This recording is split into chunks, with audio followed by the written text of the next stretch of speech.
I'd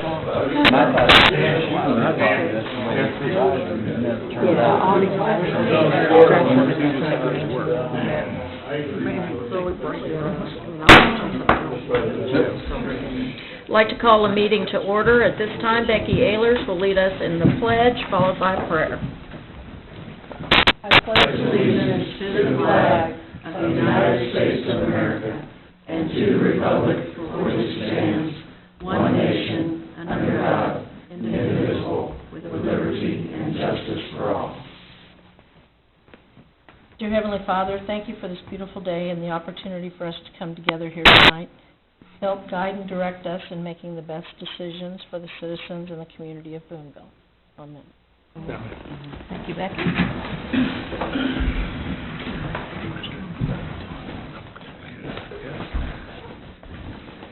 Roll call, Mary. Ehlers.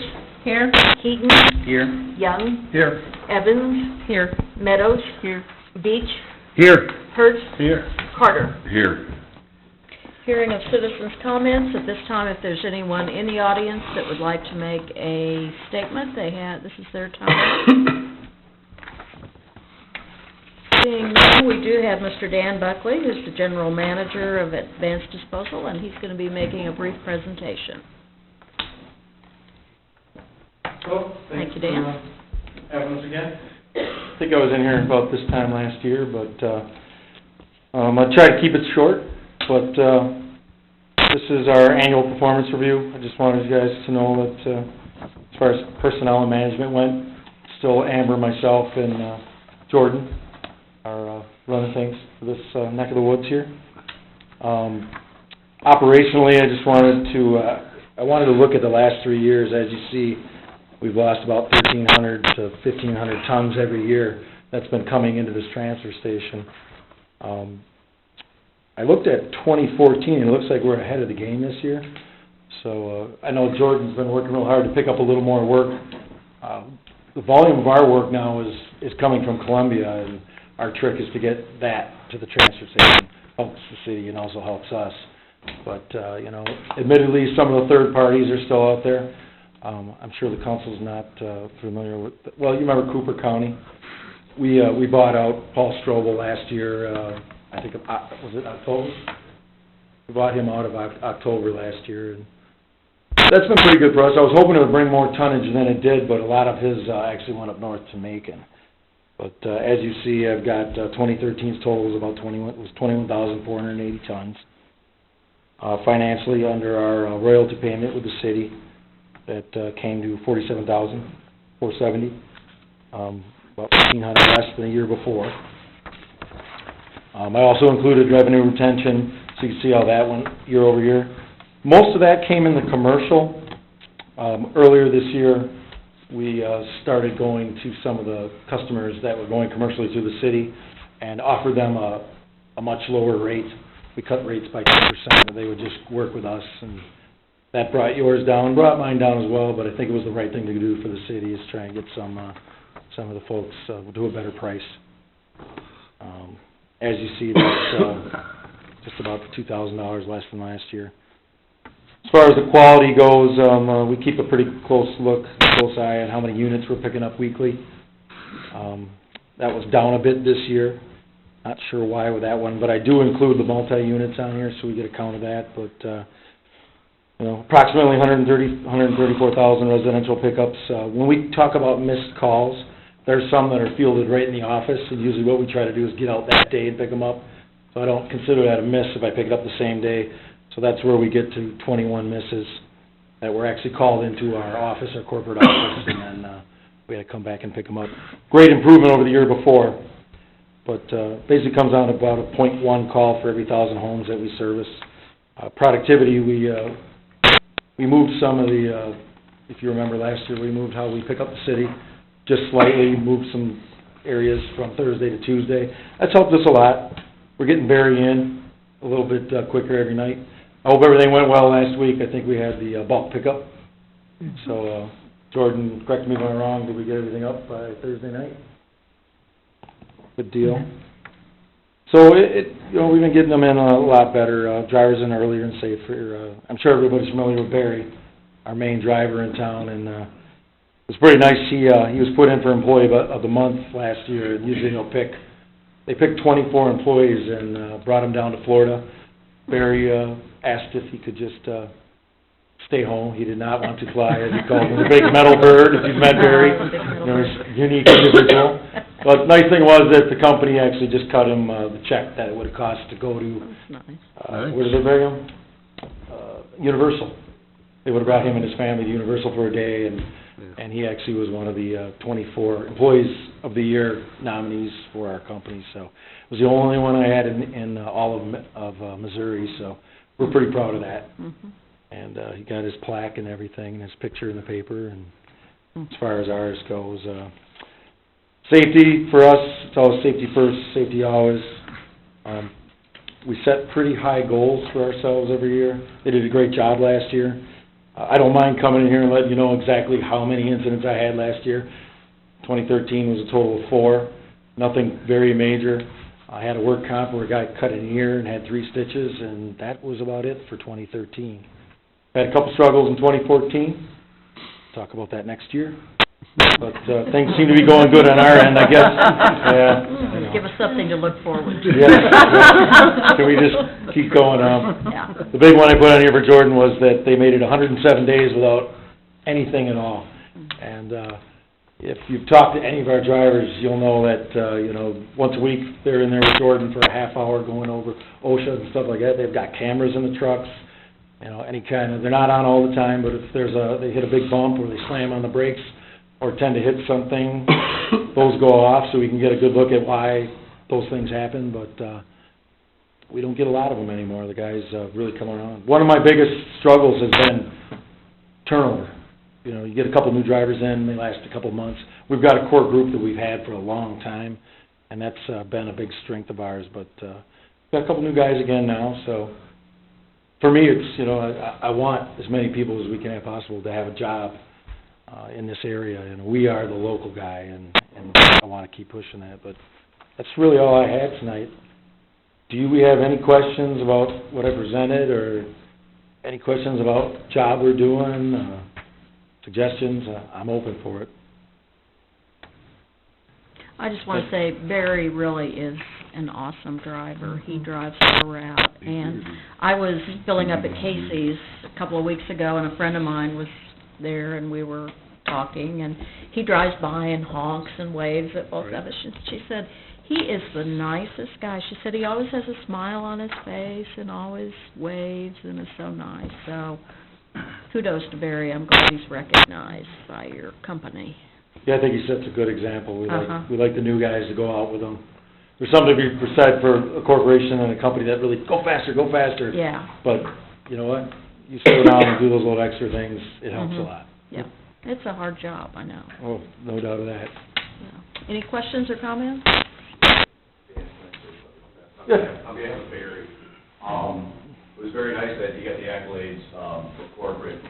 Could you come up? People like to hear this. Come on up, Jordan. We're televised all over the world, so please speak into the microphone. You got the paparazzi chasing Barry. Right. Yeah. Barry gives 110%, and I know that, and his coworkers know that. And to be honest with you, we have a little corporate little newsletter that goes out to every advanced disposal, landfill, so on and so forth in the United States. And if it wasn't for the feedback of the town, that's what got Barry his award, was the compliments that he received from board members or from just citizens in the town of Boonville. And his compliments were published in this newsletter from customers here in Boonville. So that's what elevated Barry to that status. And since he didn't go to Florida, he got a monetary, reward from corporate. But on behalf of Barry, I want to say thank you, to you, Mayor, and to the board members and to members of the public, that if it wasn't for them, their outspokenness on behalf of the service that Barry gives, I don't know how far I could have got it up there myself.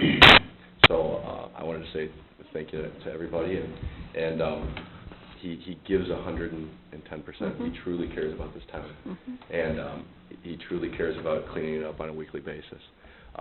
We're striving to get to that level in the alleys, All right, we've had some hiccups, but we're doing our best to get that level of service that Barry gives on the curb to the alley. So I just wanted to say thank you. Okay. Good. Thank you very much, both of All you. right. Thank you. Thank you. And we can't wait till next year to hear about the incidents and anticipations. Oh, just one, okay. Okay, approval of the minutes of the April 15th, 2014 signed die council meeting. Those were in your packet. Are there any additions or corrections? Hearing none, we'll move along to consent items, which we have none, and presentation of accounts and claims. You had a brand-new, up-to-the-minute ordinance on your plate this evening, so Mary, if you would please share that. Ordinance appropriating money. Be it ordained by the Council of the City of Boonville as follows. Section 1. For the purpose of paying salaries and various accounts against the City of Boonville, which have been allowed by the Council at the regular meeting thereof on April 21st, 2014, the sum of $421,755.26. General Fund, $146,238.28. Sanitation, $31,994.40. CIP tax, $33,073.66. Waterworks, $167,492.81. Capital projects, 0. Wastewater, $22,776.31. Tourism, $14,495.90. Gaming, $5,683.90. Parks and Water, 0. Section 2, the bookkeeper is hereby authorized and instructed to draw checks on the respective city bank accounts in favor of the persons whose salaries and accounts have been allowed as above, amounting to $421,755.26, being the total amount of money above appropriated. Section 3, this ordinance shall take effect and be enforced from and after its passage. First reading on April 21st, 2014. Read for the second time this 21st day of April 2014, since a copy was made available prior to the meeting. Second reading, title only. Ordinance appropriating money. Morris, Mayor, I make a motion this be approved. do I hear a second? Second. Thank you, Becky. Questions or comments? Roll call. Ehlers, Yes. Eaton, Yes. Young, Yes. Evans, Yes. Meadows, Yes. Beach, Yes. Hurt, Yes. Carter. Yes. Thank you very much. Unfinished business, item A, consider City of Boonville and Cooper County Joint Resolution Number R 2014-06, approving economic development vision and priority statement. A joint resolution of the City of Boonville, Missouri and Cooper County, Missouri, authorizing approval of the Community Economic Development Vision and Priority Statement in conjunction with the grant proposal approved under City Resolution Number R2014-01 and County Resolution Number 1-2014, and providing an effective date therefore. Whereas the respective parties are authorized under state law to engage in economic development activity, and whereas the City of Boonville, Missouri, City Council and staff, County Commissioners, and Boonville Industrial Development Authority have met to understand community needs, customize a mission, vision, strategies, goals, and process support activities to meet these needs, and built in some flexibility to respond to opportunities identified along the way. And whereas the Community Economic Development Vision and Priority Statement, herein attached and incorporated as Exhibit A, reflects the identified community needs and collaborative efforts in support of the grant proposal approved under City Resolution Number R2014-01 and County Resolution Number 1-2014. Now therefore be it resolved by the City Council of the City of Boonville, Missouri, and the Cooper County Commission of Cooper County, Missouri as follows. Section 1, that the City Council of the City of Boonville, Missouri hereby approves the Community Economic Development Vision and Priority Statement. Section 2, that the Commission of the County of Cooper, Missouri hereby approves the Community Economic Development Vision and Priority Statement. Section 3, this resolution shall take effect and be in full force from and after its passage and approval. passed this 21st day of April 2014 by the City Council of Boonville, Missouri. Morris? Do we need a second reading on this?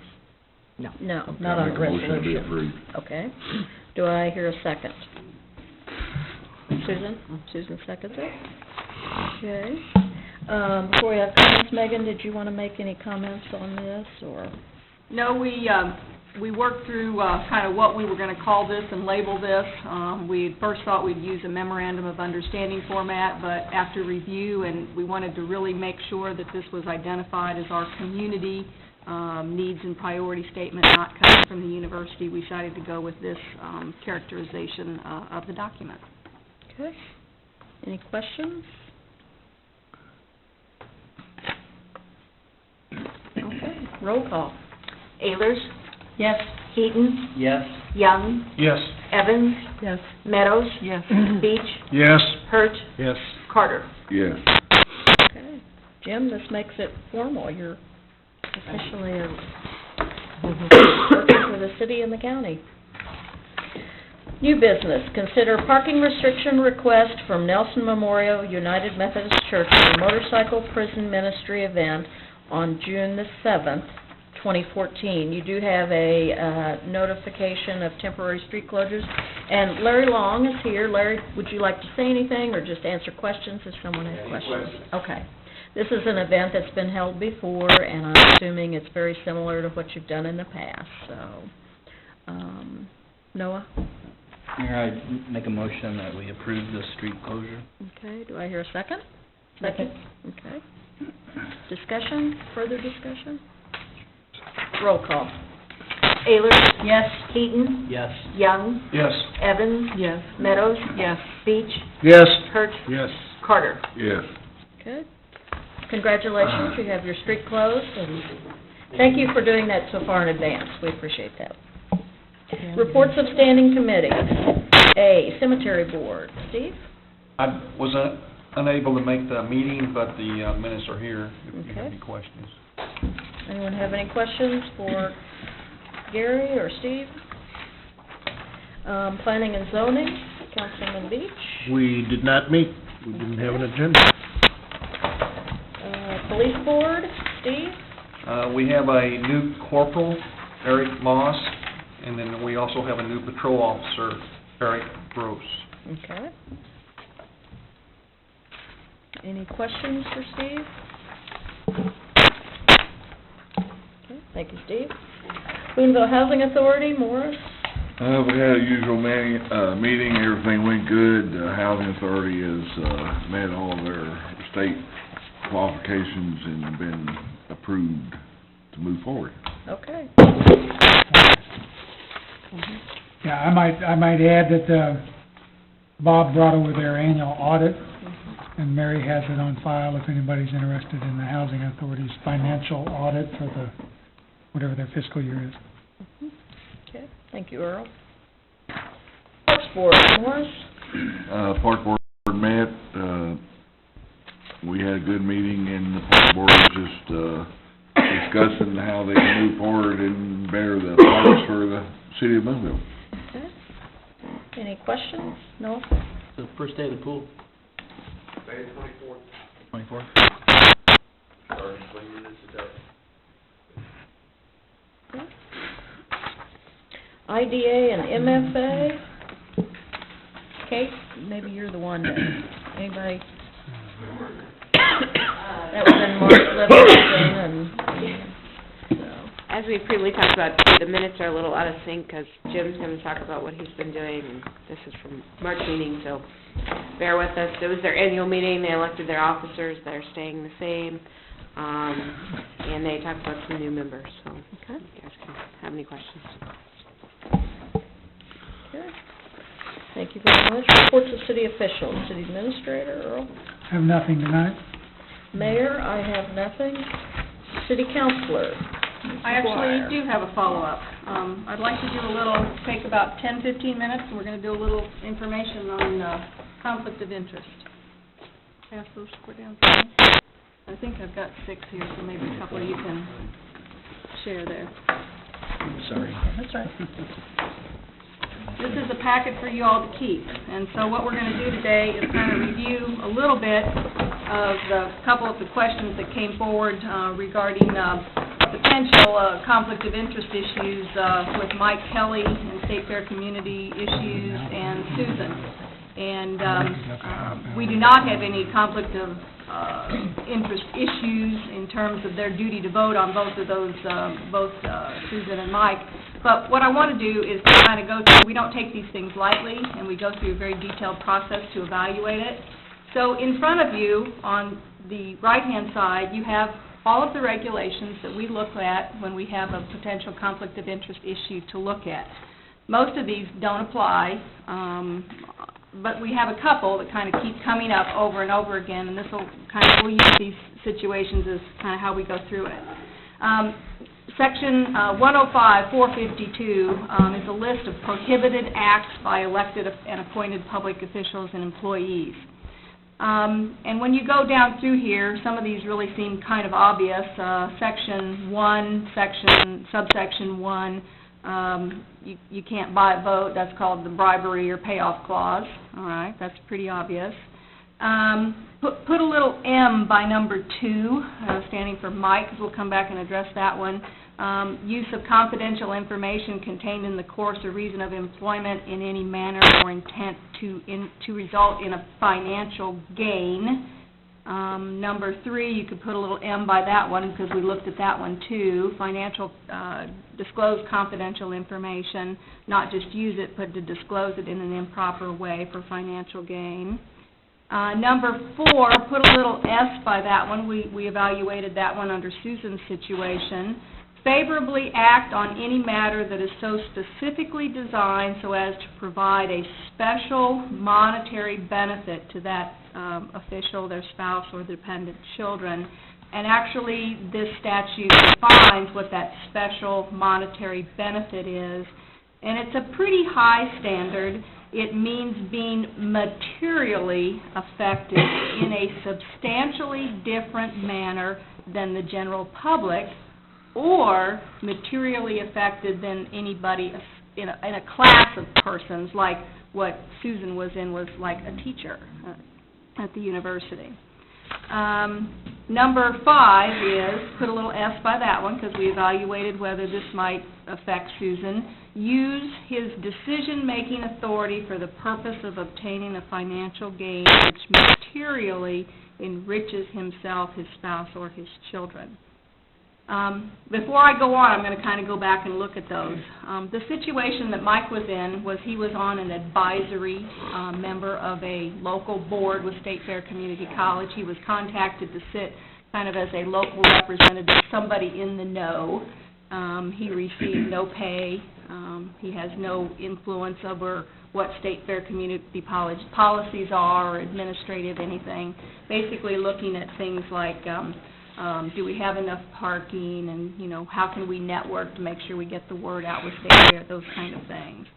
So under both number 2 and 3, the use of or disclosure of confidential information, there was no confidential information. He was being used as a member, basically, of the general public who happened to sit in a position who might be in the know of public information available. So it was all public knowledge that they were asking for him, and of course there was no financial gain.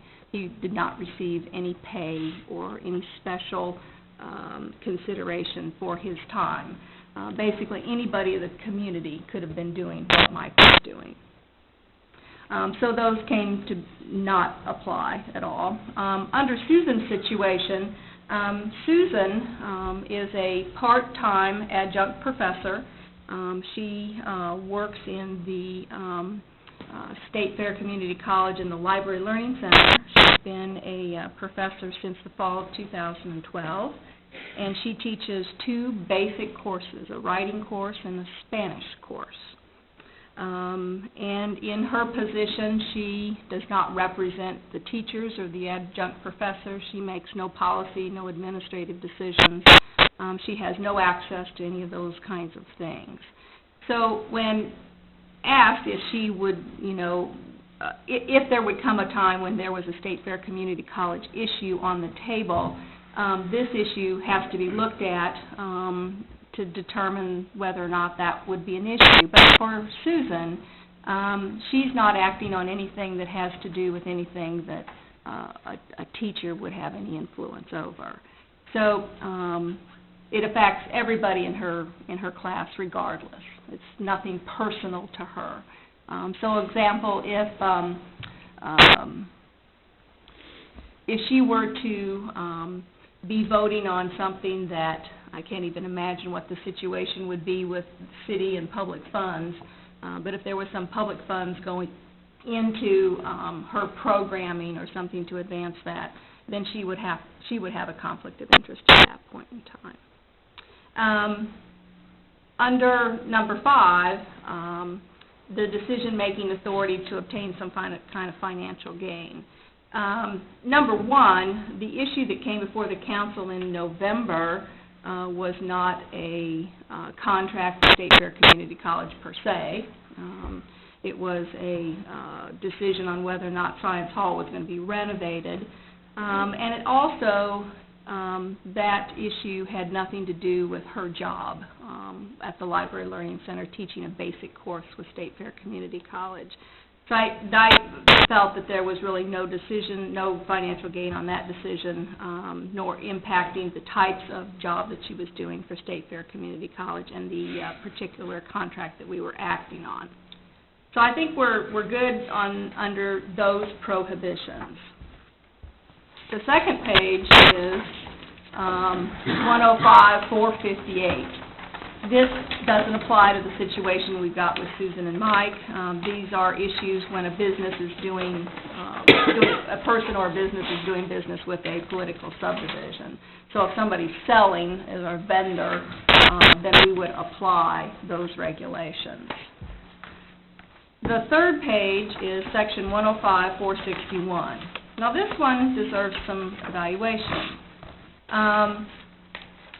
This one is if you read over section 1, any member of the governing body of a political subdivision who has a substantial personal or private interest in any bill, measure, bill, or order or ordinance proposed or pending before the governing body shall, before such official passes on that ordinance or measure, file a written report with the clerk of the governing body.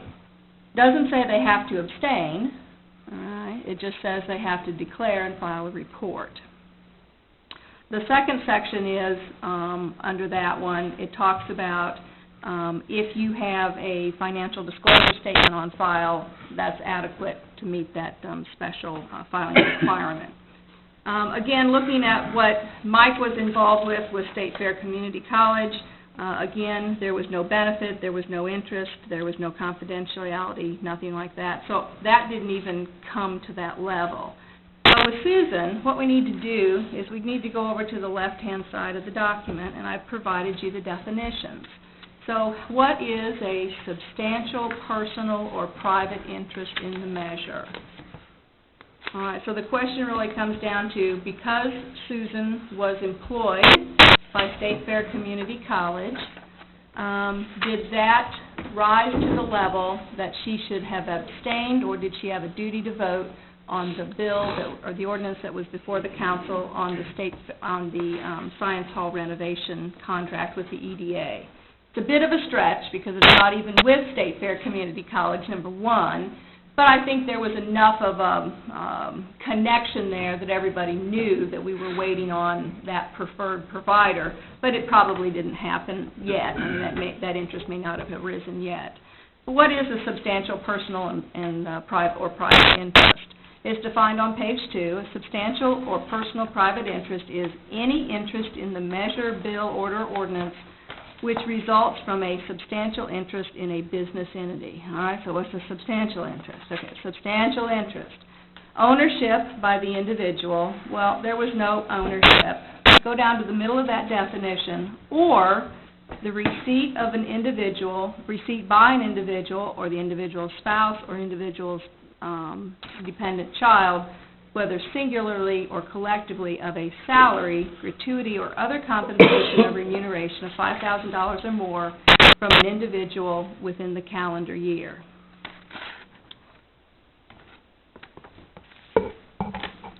Now, because we weren't really specifically voting on a State Fair Community College issue, it probably didn't arise, and the fact that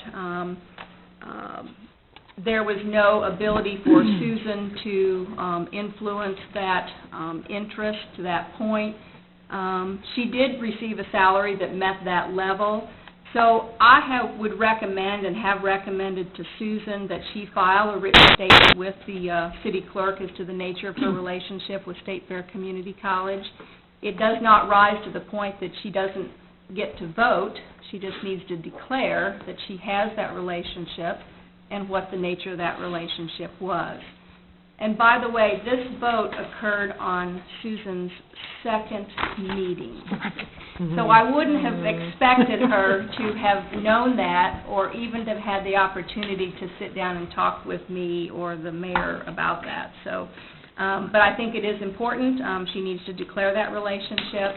And that's when I talk about, I advise people to declare and vote. Declare and vote. That's what I'm talking about, is getting the information out that you have a relationship.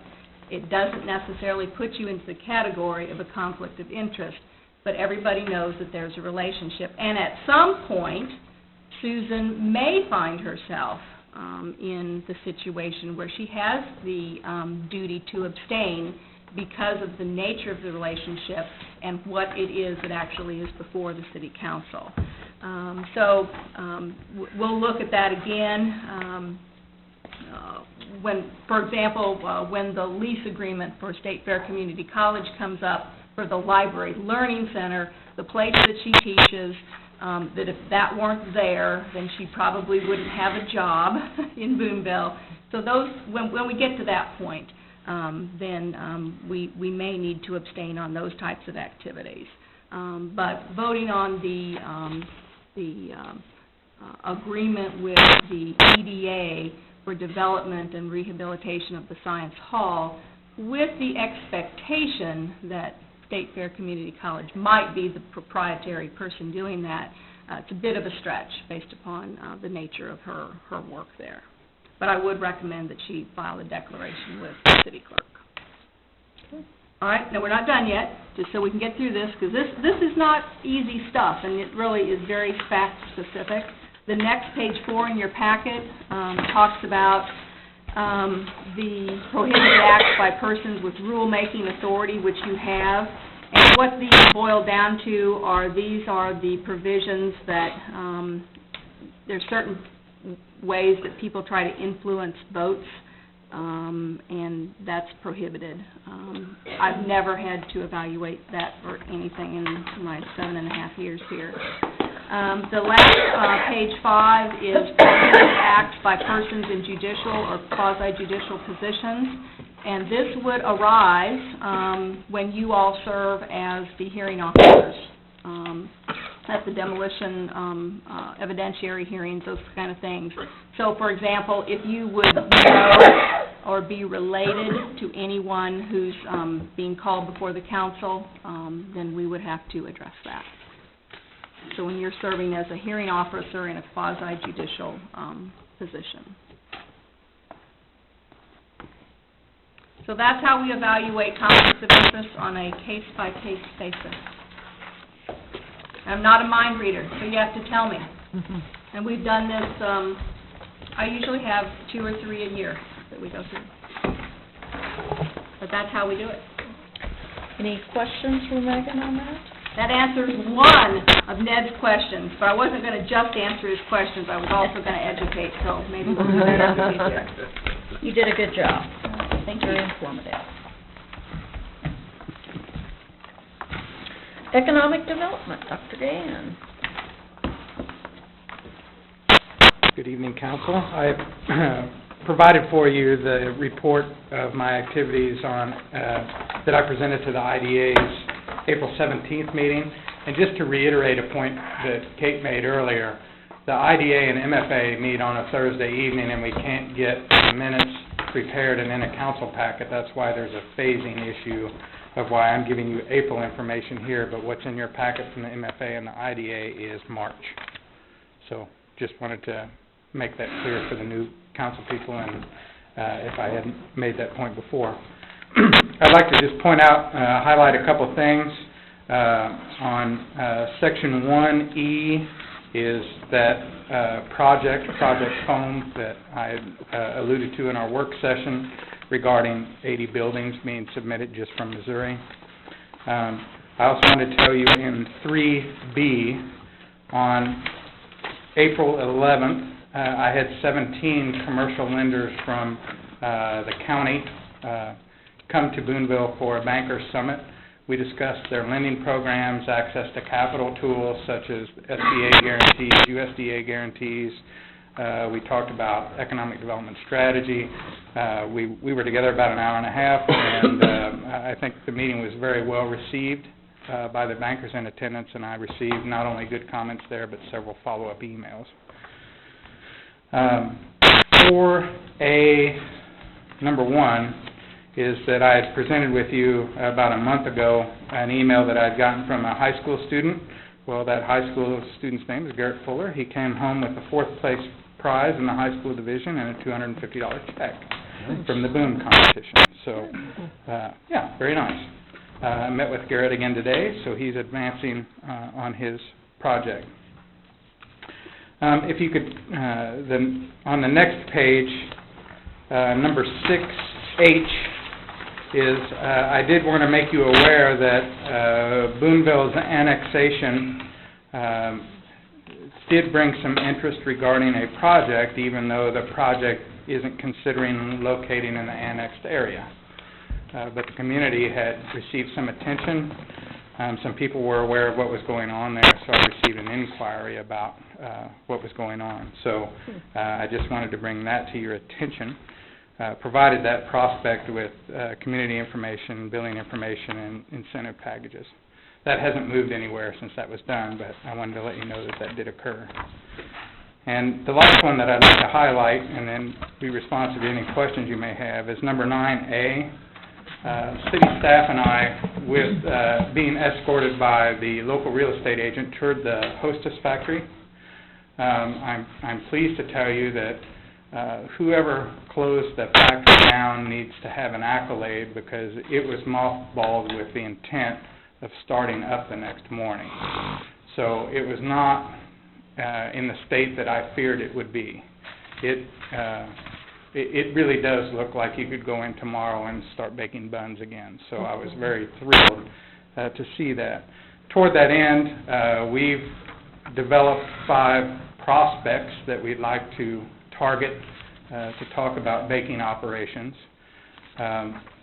It's been somewhat difficult, and the real estate agent is frustrated by the relationship thus far with Flowers. However, we're going to try and seek people that might be interested in the property as a functioning bakery, and our ideal targets are going to be those who wouldn't compete directly with Flowers Foods, and we've developed a number of those.